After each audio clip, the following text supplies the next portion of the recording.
quand tu as 38 ans et que tu dis autour de toi que tu as la maladie de Parkinson, ça, enfin, ça surprend tout le monde. Et ça m'a surpris aussi, hein.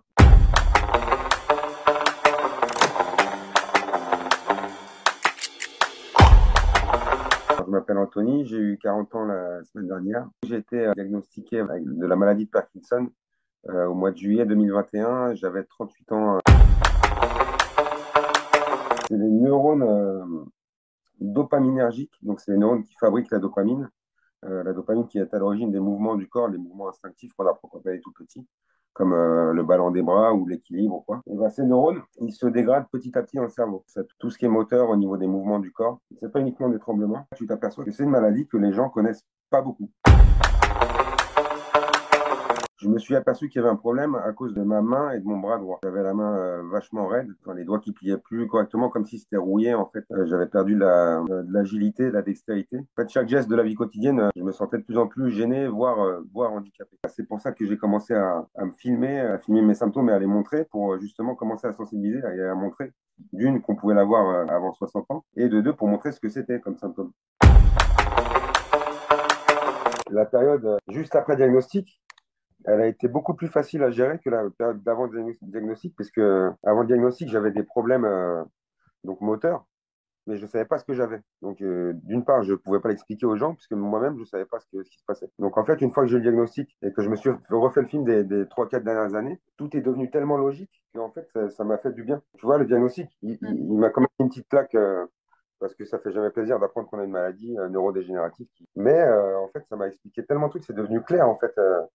Tout le chemin parcouru entre le début des troubles et le diagnostic, il y a plein de situations qui se sont expliquées. Tu te dis, ah ouais, je suis pas fou. Je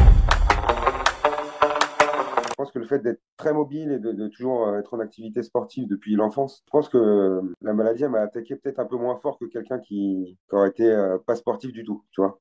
Je pense que le sport a joué pour moi déjà avant d'être malade. Ça a commencé par des patchs de dopamine que je me collais sur la peau. Il n'y avait aucun résultat. Donc après, on a introduit les cachets de L-Dopa. C'est vraiment un traitement classique. Sauf que sur moi, ça marchait toujours pas. Il va falloir passer à un traitement de seconde ligne. Ce traitement de seconde ligne, c'est une pompe, une petite pompe. En fait, je suis sous perfusion. Je me pique le matin. C'est une perfusion sous-cutanée, donc j'ai pas besoin d'aller chercher une veine ou quoi. Et en fait, cette petite pompe, elle me distribue du traitement du matin au soir. Ça m'aide à ce que mes mouvements soient fluides, à ce que je marche correctement, que j'ai plus de perte d'équilibre, que j'écrive correctement. Dès le début, dès que je l'ai eu, j'ai tout de suite senti une grosse différence. Et grâce à elle, j'ai pu refaire du sport, faire du vélo, aller courir, nager. L'activité physique, c'est aussi fort qu'un cachet, quoi, pour moi. Moi, j'en ai deux des conseils à donner. Le premier, donc on vient d'en parler, c'est l'activité physique. Ça, franchement, peut-être que je saoule des gens, hein, je sais pas, hein. Peut-être que les gens ils disent, putain, il est lourd avec son sport. Mais c'est le message que je martèle vraiment. Comme je sais que c'est vraiment très important, bah, j'insiste.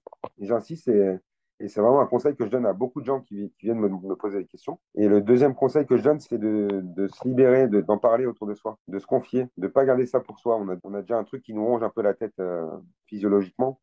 On va pas se ronger la tête en plus psychologiquement à le garder. Donc, faut en parler.